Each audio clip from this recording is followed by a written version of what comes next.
ଯନ୍ତ୍ରପାତି ମେଳାରେ ଚାଷୀଙ୍କୁ ମିଳିବ 75% ରିହାତି। କେନ୍ଦୁଝର କୃଷି ଯନ୍ତ୍ରପାତି ମେଳାରୁ ନିଜ ପସନ୍ଦର ଅତ୍ୟାଧୁନିକ କୃଷି ଯନ୍ତ୍ରପାତି ସିଧାସଳଖ ବିକ୍ରେତାଙ୍କଠାରୁ 40%ରୁ 75% ରିହାତିରେ ଚାଷୀମାନେ କିଣିପାରିବେ, ଯାହା ଚାଷୀମାନଙ୍କର ଚାଷୀ ଉତ୍ପାଦନ ଦ୍ୱିଗୁଣିତ କରିବାରେ ସହାୟକ ହୋଇପାରିବ ବୋଲି କହିଛନ୍ତି ଜିଲ୍ଲା ମୁଖ୍ୟ କୃଷି ଅଧିକାରୀ। केन्दुझर कालीपड़िया उद्घाटित होइतिबा जिलास्तरीय कृषि जंत्रपाति मेलारे थिबा 70 स्टॉलरू चाषी माने एभली लाभ उठाई पारे बोली जिला मुख्य कृषि अधिकारी सूचना दैछन्ती। 5 दिन जाय चालिबाकू थिबा एही मेला को केन्दुझर पौराध्यक्ष निकु साहू उद्घाटन करथिले। दिनकू दिन कृषि श्रमिकक अभाव जोगु अनेक स्थान में चाष कार्य बाधाप्राप्त हेउथिबा कारणरू अत्याधुनिक कृषि जंत्रपाति व्यवहार करी चाषी माने अधिक लाभ होई पारे बोली मत प्रकाश करिसेंती। आधुनिक कृषि प्रणाली अत्याधुनिक कृषि जंत्रपाति सरकार विभिन्न योजना और रिहातिर सुविधा नहीं कृषक माने सुनार केन्दुझर गढ़ी पारि बोली कहिसेंती केन्दुझर गढ़ पौराध्यक्ष। आज एठारे कृषि जंत्रपाति मेलार उद्घाटन दिवस विभिन्न जगारू विभिन्न ब्लॉक रु समस्ते आसीचंती निजर जंत्रपाति आउ विभिन्न प्रकार ट्रैक्टर ट्रेलर आउ अन्य मॉडिफाइड प्रोडक्ट सबू समस्ते निज निजर आनीचंती एठारे। ए मेला आज आरंभ करिकी 5 दिन धरिकी 2 फेब्रुआरी पर्यंत जारी रहिबो। समस्त भाई चाषी भाई मानक पई एटा बहुत भल सुजोग।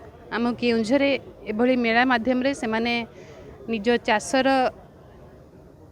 जो असुविधा चाष करिबार जो असुविधा रो सम्मुखीन होतले सेटारो से माने आगे पारिबे बाहरी पारिबे निजर टेक्नोलोजी ता संगे विभिन्न जंत्रपातिर व्यवहार करिकी निश्चित भाव में से माने किछि ना किछि लाभ पाई पारिबे।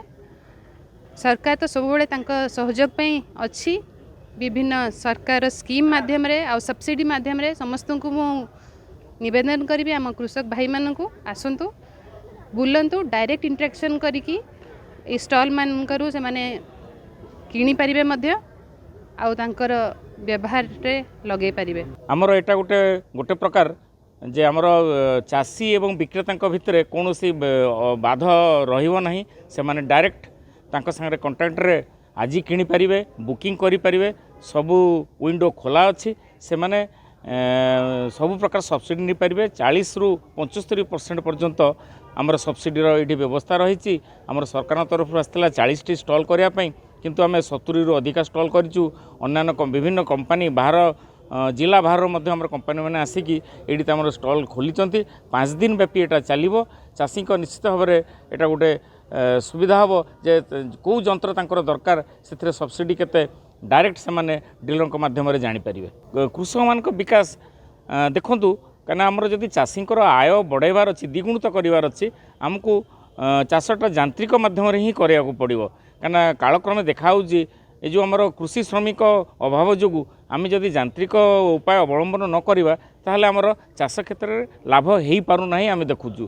तेणु समस्ते आम सब चाषी भाई को अनुरोध करुचु जे आपण यही सुविधार जो आमर सब्सिडी रही मेला माध्यम से सुविधा आपण माने उपलब्ध हो पारिबे। केन्दुझरु मनोज घिसिंग रिपोर्ट खबर विसा।